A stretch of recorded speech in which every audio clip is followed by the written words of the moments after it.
Olá, eu sou o Arthur Camargo e neste vídeo iremos tratar sobre os três poderes e as funções.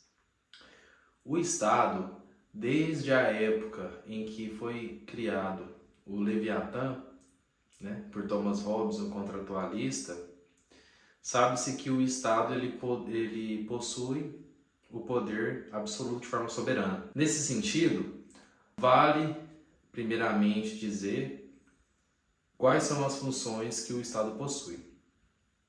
Qualquer Estado possui o poder de criar suas leis, executá-las e administrar, e também julgar conflitos de interesse à luz de suas próprias leis. Tendo em vista que há essas diferenças de funções e que é muito perigoso que as três sejam exercidas por apenas uma pessoa, como é feita pelos reis, de antigamente, pelos monarcas, Montesquieu então milita contra essa figura de um Estado onde não há divisões de poderes.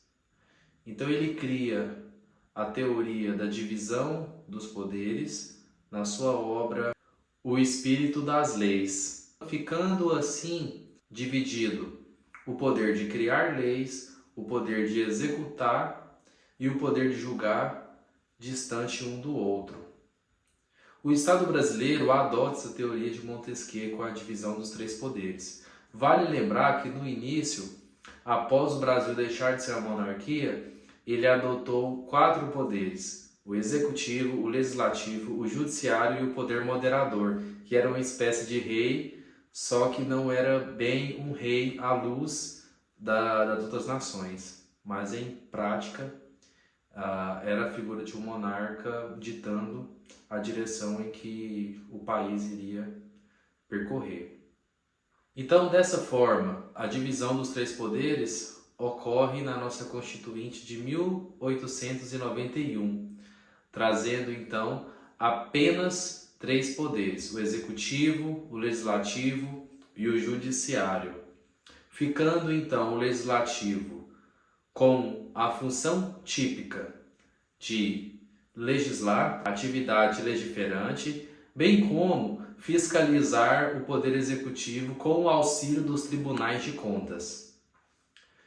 O poder executivo ficou em administrar e executar as suas atividades administrativas, observando as leis e as decisões do poder judiciário.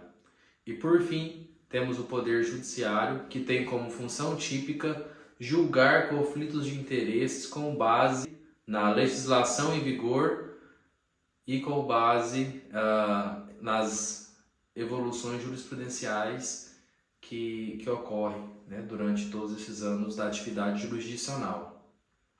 Como bem sabemos, o STF, por exemplo, ele determina certas interpretações acerca de vários temas que se encontram de forma abstrata na legislação criada pelo Poder Legislativo. Observem que nós falamos sobre função típica.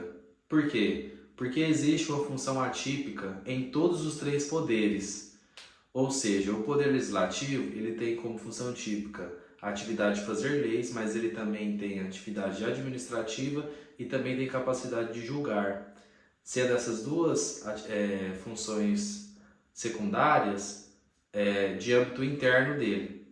Da mesma forma, o Poder Executivo também julga, também cria atos normativos para a sua própria administração pública, e o Poder Judiciário também tem a capacidade de se auto-administrar e também criar resoluções e demais atos normativos a fim de normatizar o seu âmbito interno.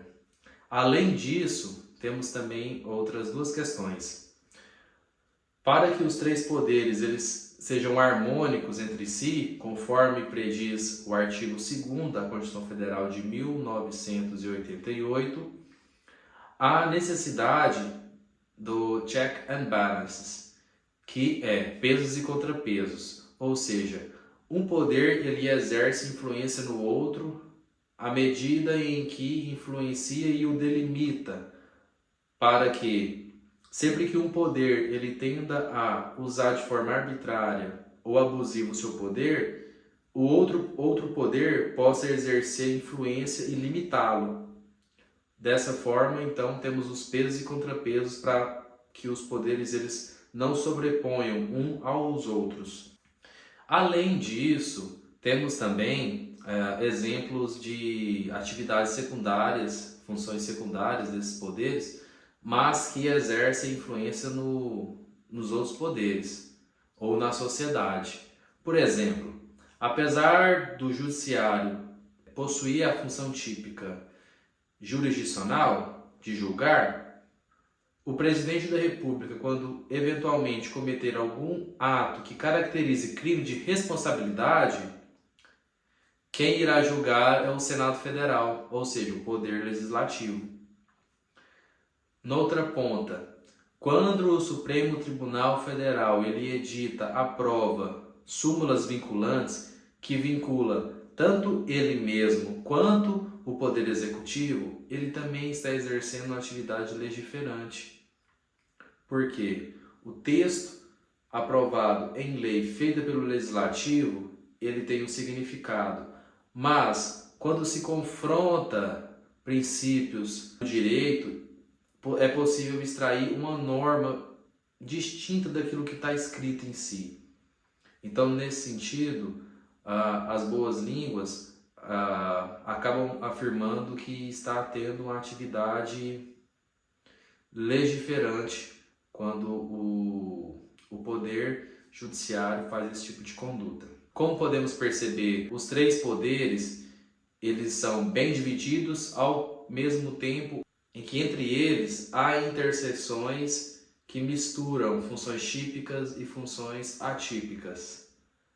Nesse sentido, é importante a discussão dentro do direito para que consiga cada vez delimitar melhor e perceber aonde está tendo um ativismo judicial ou um extrapolamento de qualquer um dos outros poderes, bem como o passivismo judicial, que também é muito prejudicial para a defesa da nossa Constituição Federal e, consequentemente, para todos nós, cidadãos e cidadãs. Caso haja dúvida, deixe aqui nos comentários, aqui abaixo, se inscreva no canal, deixe seu like e vá dando sugestões, feedbacks, se necessário, repita esse vídeo para você entender um pouco melhor do que foi dito e bons estudos!